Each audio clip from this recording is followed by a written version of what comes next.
welcome to Independent Green Party, Green TV. I'm Kerry Campbell, Independent Green Party. Hi, I'm Brooklyn Kinley with the Independent Green Party. Independent Green Party, Green TV focus is Independent Green Party candidates for local, state, and federal office. Green Party, Green TV reports on positive Green Party, Green New Deal, eco-jobs for the economy. Green Party solar jobs, wind jobs, geothermal jobs. Green Party insulation jobs, conservation jobs, weatherization jobs. Green Party rail jobs, building walkable, bikeable, pedestrian, and rail-friendly communities. Green Party, Green TV is about positive Green Party, Green New Deal solutions. Independent Green Party local, state, federal, and presidential candidates offer positive eco-solutions. Eco-capitalism's prices must tell the environmental truth. A green industrial revolution means jobs, and we need to cut taxpayer subsidies to zero for fossil fuels, big oil, big auto. Contingent of college-age students who have joined you here at Hofstra, you are hoping to make your way, as you said, peacefully and respectfully into the university to try to get on that debate stage. What really are you hoping to accomplish here?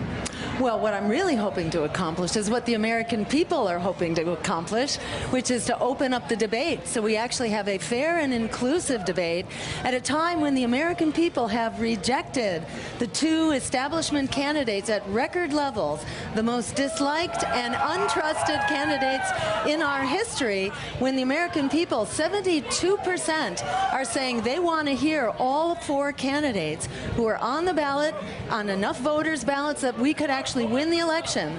They have a right not only to vote, they have a right to know who we can vote for. When you look at the latest Quinnipiac polling, I know you're familiar with it. You're at about 2% there. You're hovering. I know you've said your goal is to maybe hit around 5% if you can to send a message. But what do you say to your critics who argue that you are trying to essentially capitalize on Bernie Sanders supporters without really pushing a platform of your own? Well, actually, it was Hillary Clinton who sought to capitalize on Bernie Sanders supporters and who was revealed by the leaked emails to be colluding behind closed doors between the Clinton campaign and the DNC and some members of the corporate media to really smear Bernie Sanders and to wipe him out. So there's a lot of voters who feel like they've been left without a place to hang their hat. Our campaign has really been blacked out. We've been virtually silenced by the media. Donald Trump and Hillary Clinton have had between 20 and 30,000 times as much coverage on the media. We've essentially not been covered at all, which is why we're low in the polls. But as we begin to be seen and heard, we expect that to change. Well, we're 43 days out from the presidential election. Neither you nor Gary Johnson have a spot on that debate stage. This White House will be won by either Donald Trump or Hillary Clinton. So who do you fear more as commander-in-chief? Well, let me say, it's not over till it's over. We think, let's not put the cart in front of the horse here. If we watch the trajectory, though, going forward, and one of those two ends up in the White House, who would you be more scared to see in the Oval Office? You, personally. Personally, I will feel terrible if Donald Trump gets elected, and I will feel terrible if Hillary Clinton gets elected. Is terrible? I mean, it's a 50-50 proposition for you? Fortunately, I don't think that they are exactly the same, but I don't think they are different enough to save our jobs, to save our lives, or to save our planet. Fortunately, we live in a democracy. We have more than two choices. Just on the power of millennials alone, who are locked into student loan debt, 43 million voters locked in debt, that is enough to win the presidential race if they learn that they have an option to come out and take over this election and win it, to cancel student debt, to make public higher education free, and to ensure that we have an emergency jobs program to solve the... Well, today, as is our tradition, Democracy Now! Expands the debate. Debate moderator Lester Holt will ask Hillary Clinton and Donald Trump questions. After their responses, we stop the tape to give Dr. Jill Stein a chance to answer the same question from her own podium. We invited Libertarian candidate Gary Johnson to join us as well, but he couldn't make it. NBC News host Lester Holt, take it away. We're calling this opening segment Achieving Prosperity, and central to that is jobs. There are two economic realities in America today. There's been a record 6 straight years of job growth, and new census numbers show incomes have increased at a record rate after years of stagnation. However, income inequality remains significant, and nearly half of Americans are living paycheck to paycheck.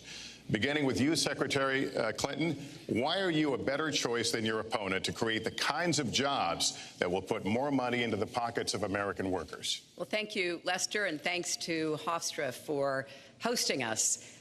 The central question in this election is really what kind of country we want to be and what kind of future we'll build together. Today is my granddaughter's 2nd birthday, so I think about this a lot. First, we have to build an economy that works for everyone, not just those at the top. That means we need new jobs, good jobs, with rising incomes.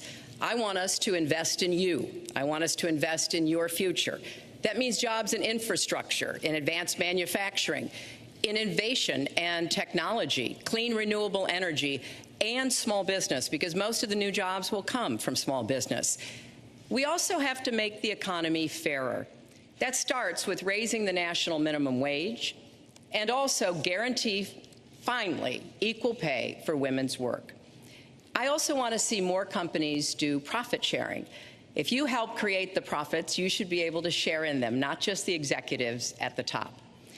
And I want us to do more to support people who are struggling to balance family and work. I've heard from so many of you about the difficult choices you face and the stresses that you're under. So let's have paid family leave, earned sick days. Let's be sure we have affordable child care and debt-free college. How are we going to do it? We're going to do it by having the wealthy pay their fair share and close the corporate loopholes. Finally, we tonight are on the stage together, Donald Trump and I. Donald, it's good to be with you. We're going to have a debate where we are talking about the important issues facing our country. You have to judge us. Who can shoulder the immense, awesome responsibilities of the presidency? Who can put into action the plans that will make your life better? I hope that I will be able to earn your vote on November 8th. Secretary Clinton, thank you. Mr. Trump, the same question to you. It's about putting more money into the pockets of American workers. You have up to 2 minutes. Thank you, Lester. Our jobs are fleeing the country. They're going to Mexico. They're going to many other countries. You look at what China is doing to our country in terms of making our product. They're devaluing their currency, and there's nobody in our government to fight them.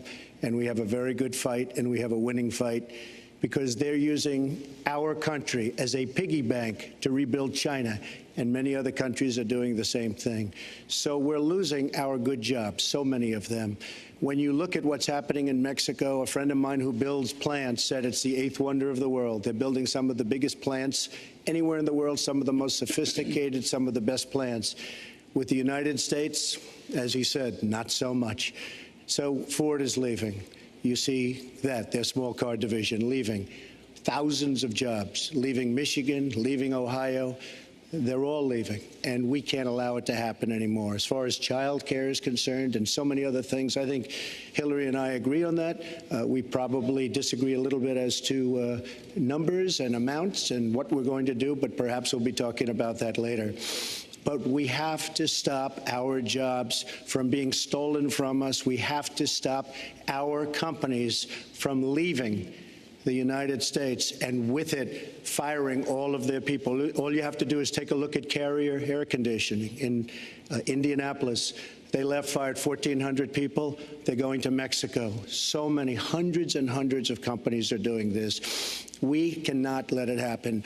Under my plan, I'll be reducing taxes tremendously, from 35% to 15% for companies, small and big businesses. That's going to be a job creator like we haven't seen since Ronald Reagan. It's going to be a beautiful thing to watch. Companies will come, they will build, they will expand, new companies will start, and I look very, very much forward to doing it. We have to renegotiate our trade deals, and we have to stop these countries from stealing our companies and our jobs. Dr. Jill Stein. So I'll start just by thanking Democracy Now! For holding a real debate, which the American people are clamoring for. Over 75% of Americans are saying they want an open debate. The two candidates of the establishment parties are the most disliked and untrusted in our history. So we owe the American people a full debate. On this question of prosperity, I think Donald Trump knows what he's talking about the offshoring of jobs, because in fact Donald Trump has offshored all of his jobs, aside from his real estate. All of the products that he manufactures and markets, in fact, are produced offshore. And he, in fact, has been an advocate of closing factories, moving them offshore or down south, and then moving them back, in this case, to Michigan, so that workers' wages could be suppressed. So, indeed, he does exemplify the very problem that he is talking about. The prosperity issue has really reached crisis proportions, because prosperity has gone to the top, not to American workers who are struggling. Half of Americans are basically in poverty or near poverty and struggling to survive. So we need truly transformative solutions. This won't be solved around the margins. My campaign is calling for a Green New Deal, which is an emergency jobs program that will create 20 million good wage, living wage jobs as part of solving the emergency of climate change. So we call for 100% clean renewable energy by 2030, in time to actually solve the climate crisis. And in doing so, we would revive the economy, turn the tide on climate change, and actually improve our health so much by phasing out fossil fuels, which in fact kill 200,000 people every year and cause lots more illness in addition to that. But we gain so much money by saving on these needless sick care expenditures that savings alone is enough to pay the cost of the Green New Deal. And in addition, 100% renewable energy makes wars for oil obsolete. And we call for cutting the military budget from this bloated, dangerous budget, in fact, which is bankrupting us, and putting our dollars into true security here at home. Hillary Clinton. I know how to really work to get new jobs and to get exports that help to create more new jobs. Well, you haven't done it in 30 years or 26 years. Well, any number you I've want been to a senator, You Donald, haven't done it. And you haven't I done have it. been a And Secretary of State, and I have Your done husband signed a lot. NAFTA, which was one of the worst things that ever happened to the manufacturing industry. That is your opinion. You go to New England, you go to Ohio, Pennsylvania, you go anywhere you want, Secretary Clinton, and you will see devastation where manufacturing is down 30, 40, sometimes 50%. NAFTA is the worst trade deal maybe ever signed anywhere, but certainly ever signed in this country. And now you want to approve Trans-Pacific Partnership. You were totally in favor of it. Then you heard what I was saying, how bad it is, and you said, I can't win that debate. But you know that if you did win, you would approve that, and that will be almost as bad as NAFTA. Nothing will ever top NAFTA. That is just not accurate. I was against it once it was finally negotiated and the terms were laid out. I wrote about that in... You called it the gold standard. Well, I hope... You called it the gold standard of trade deals. You said it's the finest deal you've ever seen. No. And then you heard what I said about it, and all of a sudden you were against it. Well, Donald, I know you live in your own reality, but that is not the facts. The facts are, I did say I hoped it would be a good deal, but when it was negotiated, which I was not responsible for, I concluded it wasn't. I wrote about that. So is it President Obama's fault? Is it President Obama's fault? Even announced. Look, there Secretary, are different, is it President Obama's fault? There are because he's pushing it. There are different views about what's good for our country, our economy, and our leadership in the world. And I think it's important to look at what we need to do to get the economy going again. That's why I said new jobs with rising incomes, investments, not in more tax cuts that would add $5 trillion to the debt. But you have no plan. Oh, I do. Secretary, in fact, you have no plan. Jill Stein. So clearly more heat than light coming out of much of the discussion in last night's debate. In addition to establishing an emergency jobs program, we need to do another major initiative, and that is to end the predatory student loan debt, which has basically held an entire generation hostage, unable to actually participate in the economy and create a decent future for themselves. So we call for bailing out the students as the Democrats and Republicans bailed out Wall Street after Wall Street had crashed the economy through their waste, fraud, and abuse. We say it's about time to bail out the victims of that abuse. This would be the stimulus package of our dreams to unleash an entire generation that is already trained. They have the skills, they have the passion and the vision. They need to be turned loose by canceling that debt. There are many ways we can pay for it. It's $1.3 trillion. We came up with $16 trillion to bail out Wall Street when they needed it.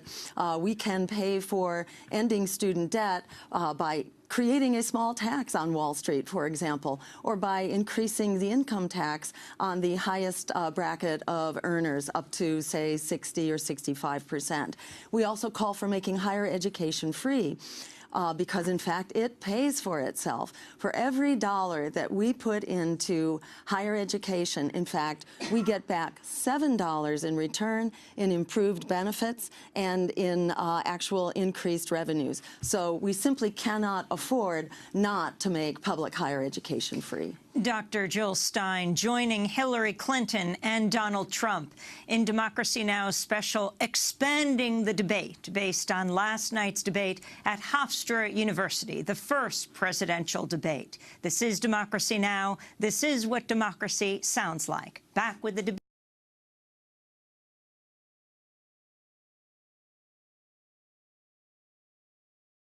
I think the political system really sucks right now, and just getting the person with the right chromosomes, you know, with 2 X chromosomes, is not the solution. Hillary's agenda is not a woman's agenda. That's right. I mean, this is reality. Our fate is together, you know. We are on this small boat, you know, and that boat is not doing so well. Just putting a token woman into the White House is not going to do it, particularly when that token woman comes with the whole history of working for Walmart, whose agenda could be more harmful to the cause of women and children than Walmart, that forces their employees onto public assistance and food support. A candidate who's been behind closed doors with Goldman Sachs and receiving hundreds of thousands of dollars in speakers' fees, and who won't release the content of those speeches. The candidate who has yet to find a war that she didn't love, who led the charge on Libya, who supported the war in Iraq and only recanted on that, you know, what, like a decade later or so. This is not what women need for the way forward, and it's not what society needs. We need a real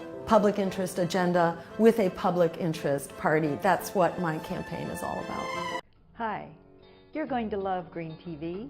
Watch Green TV for people you won't see anywhere else. Green TV is about positive, green, New Deal solutions. Green TV has independent Greens and Green Party candidates for local, state, and federal offices from across Virginia, the United States, and around the world. The United States has only 4 national parties. Green TV covers the party media censure, the Greens. We tell truth no other show will. I'm Gail Farrell-Parker. Join me on Green TV. I'm Gail Farrell-Parker, candidate for U.S. House in Virginia's District 1. I'm a businesswoman, a retired Air Force veteran, and governmental budget analyst. I'm a mother of 3, a grandmother of 4.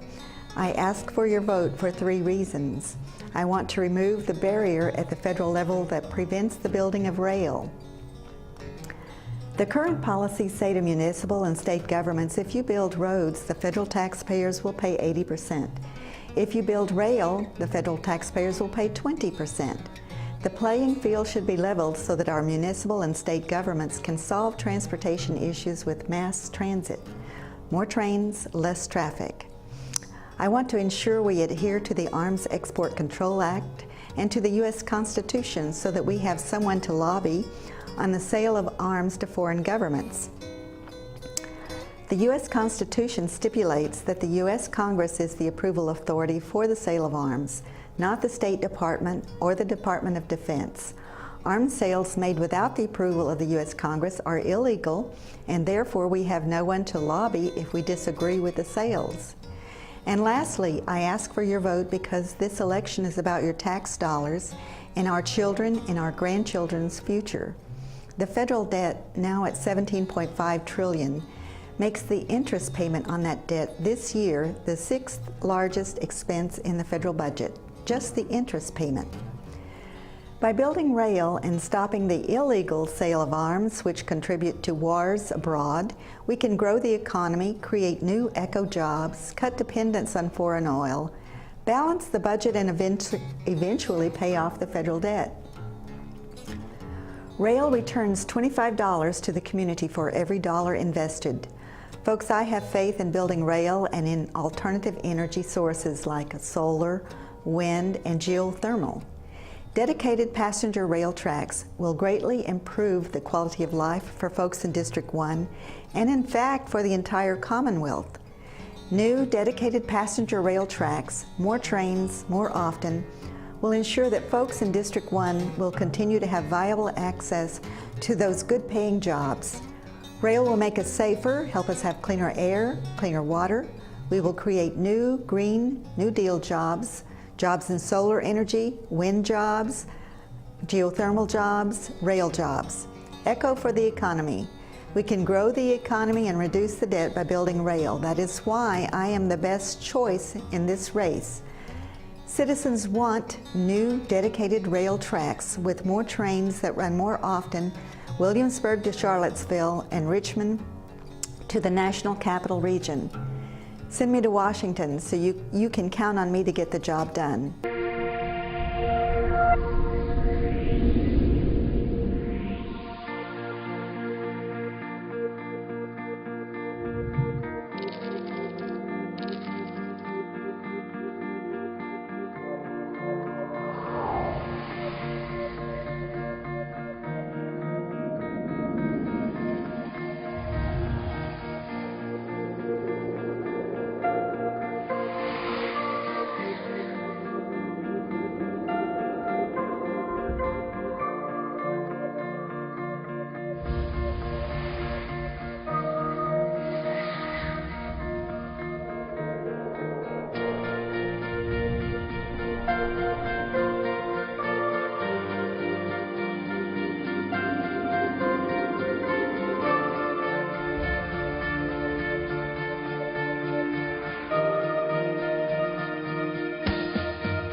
The Scottish Greens Culture Manifesto is rightly bold, going further than simply paying lip service to arts and culture. A proposed intermittent work scheme demonstrates our commitment to investment in the arts as core to Scotland's communities and economy. Arts, culture and sport are not optional luxuries, they're a profound part of the human experience. Scottish Green MSPs will push to ensure that we remove any barriers to accessing sport and culture for people in our communities, whether that's psychological, cultural, financial or physical. Whatever the barriers, we will push to make sure that culture and sport are accessible to all. Scottish Greens policies can make a difference and bring about this change to arts and culture in Scotland. But for that to happen, we need more Green voices in there. We need your vote. Help us secure a bolder Holyrood and a better Scotland. Biggest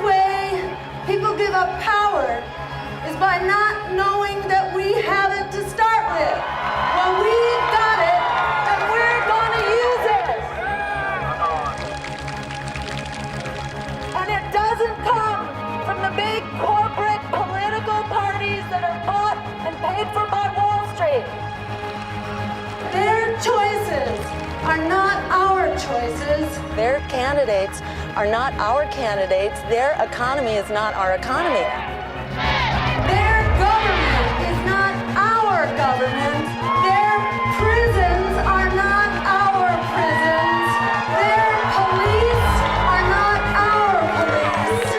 And their endless wars are not our wars. And their recovery for the few is not our recovery. The 1% is quaking in their boots because we're waking up to the fact that we have the power and we're going to use it. We have the power to make the minimum wage a living wage. We have the power to turn the tide on climate change. We have the power to create a welcoming path to citizenship. We have the power to end the racist war on drugs. It's in our hands. Together, we can build a world that puts people and the planet and peace over profit. That's in our hands. Our power to create this new world. It's not in our hopes. It's not in our dreams. It's in our hands. Thank you. Be part of the positive solution. The Independent Green Party and Green Party recruits candidates for local, state, and federal offices across the U.S. Contact the Independent Green Party through their webpage at www.votejoinrun.us. In Virginia, people can contact the Independent Green Party at 703-351-1235. Email the Independent Green Party State Chairman, Joe Otto, at usrepublic@aol.com. And check out the Independent Green's YouTube channel or contact the Independent Green Party on the Independent Green Party Facebook page. That's this edition of Independent Green Party Green TV. Thank you for joining us. I'm Brooklyn Kinlay, Independent Green Party. I'm Kerry Campbell, Independent Green Party. See you again next time on Green Party Green TV.